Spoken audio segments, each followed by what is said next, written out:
I assume you're watching this video because you have a product or a service, or in some way you're trying to connect with customers, people that will pay you money because you have something of value and you want to figure out how you can get their value to come together and make you some money. It's really significant to be able to find a product that actually works. And well, we'll talk more about that in the future videos. But right now I want to tell you a quick story about a group I worked with a number of years ago. And I realize some of you are looking at me going, oh, it's an old guy, what's he got? Well, hang with me for just a second. But in Los Angeles, a company came to our group, and it was called, they had an analgesic balm, which athletes and other people use for stiff muscles or sore muscles after exercising, and they needed to figure out a way to sell it. The name of the product was Icy Hot. I'm sure you heard of it. I'm sure Shaq has told you all about it. But with Icy Hot, they had very few sales, even though it was a terrific product, and they're trying to figure out how do we get out there with a message. The other problem they had is they had run out of money. They had spent all this money, which is very typical. And I've got to tell you, one of the things that I get passionate about this whole discussion is I have never seen anything where people waste more money than in marketing and advertising. 95% or more of advertising today is wasted. So we're going to talk more about that as we go through. But with this company, they said, can you find a way for us to be able to get our product out there, but we don't have a budget? Good luck. Well, the idea came to us, and I have to tell you that marketing is extremely creative, and you're going to be doing things that you've never done before. We had never heard of Icy Hot. We had never done this technique. But what we did is we went to a small radio station, and they were playing the typical little news, a little music and whatnot, but they were struggling. We went to them and said, listen, we have a product called Icy Hot and a tube, and I'm just going to make up a number, it's approximately this number, that a package of them was $25.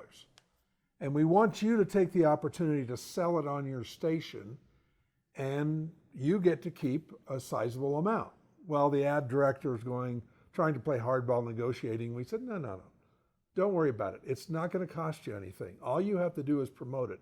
Every time you make a sale, you're going to keep, are you ready for this?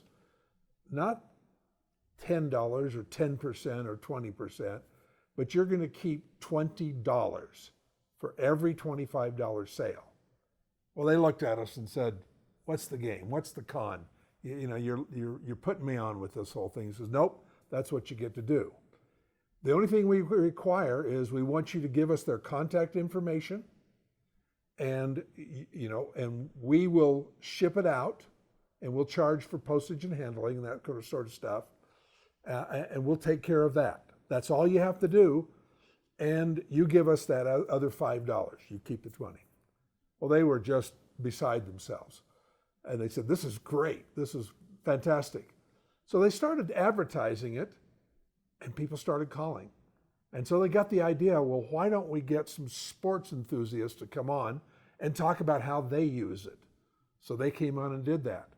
Well, before long, they had sports enthusiasts, including runners and weightlifters, but they also had people who were very good at health coming on and talking about the benefits of it.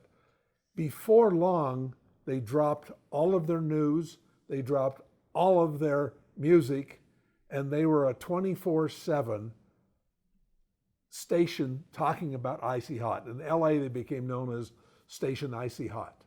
They made a trundle of money. Now, how did Icy Hot benefit? Well, we knew something we call the incubation period.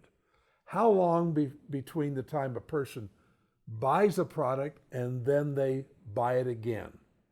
And we knew that was about 6 weeks. A tube lasted about 6 weeks because athletes are still athletes and their runners are still runners, and they're going to be working on that. So we knew in 6 weeks. So at the end of about 3 weeks, we sent them a letter, coupon, that says, if you go ahead and get Icy Hot, we're going to give you an extra tube free. Well, where did that go to? That went to Icy Hot. And all the sales after that went to Icy Hot. So if you see what I'm saying is, we made it so seductive for the radio station that they just had to do it because we knew what was in their self-interest. You always have to look at people and say, what's in their self-interest? And you figure things out from that. So that was, of course, you know where Icy Hot is today. There's a couple of other principles in here. One is called the Zigzag Theory. And this idea we'll talk about in other episodes of this show. But briefly, if everybody is doing it this way, don't. Do it another way. Find some other way to do it in. Another principle is what we call the monkey's fist. And again, I'll elaborate more in another episode. But the idea is you start off with something very easy for people to get. It's maybe a free offer, a reduction, something. And you're able to take that and let them be able to get bigger purchases, more purchases, and that's called the monkey's fist. So that took place with the Icy Hot people. The next thing is the whole idea of learning the mentality that we'll discuss of you versus them. You will find in most marketing and advertising, it's all about them, meaning the person that's doing it. That's not what you're supposed to do. It's got to be about the customer. And they're looking at it saying, is it about me? Is it for me? Or is it something that's just bragging by the company? So in the Icy Hot example, they brought on experts to talk about the benefits. And that resonated with people and people purchased. There's other principles there that we'll discuss later, but let me give you one more, and that's IRA versus DRA. Advertising is broken down into two categories: immediate response advertising and delayed response advertising. And with those two, the difference is one is trackable and one is not meant to be trackable. And that's a major problem and something that costs billions of dollars. I'll explain more in a second. Before I go any further, I want to show you a slide. Take a look at this slide. You see up there a lot of different products. A couple of them you may not know what they are, like Scripophily. That's collecting old bonds, and numismatics is collecting coins. But look at all of these products and ask yourself this: what do they all have in common? It's quite a diversity there. From pearls to Swiss real estate, that's a huge diversity of products. What do they all have in common? Think about it. Let me make a suggestion. I'm sure you've got some good ideas. But what they all have in common is I sold them. These are products that I've sold. And what they have in common is we had to know what the product was, we had to know who the audience was, and had to figure out a message to get to them. Speaking of message, you might be sitting there looking and says, who's this old guy telling me in this day and age anything? That's a good question. It's worthwhile. And here's the difference. Today, the mediums have changed radically. Even the old mediums, television, radio, the way we use them is radically different with all the various channels and the opportunities, radically different. But what hasn't changed is the ability to message. Mediums change, the message does not. And what we're going to be talking about here are principles of marketing that do not change. And if I said to you right now, I've got a great new marketing principle, you should turn this off and go away and don't ever listen to me again, because that's a con, that's a fraud.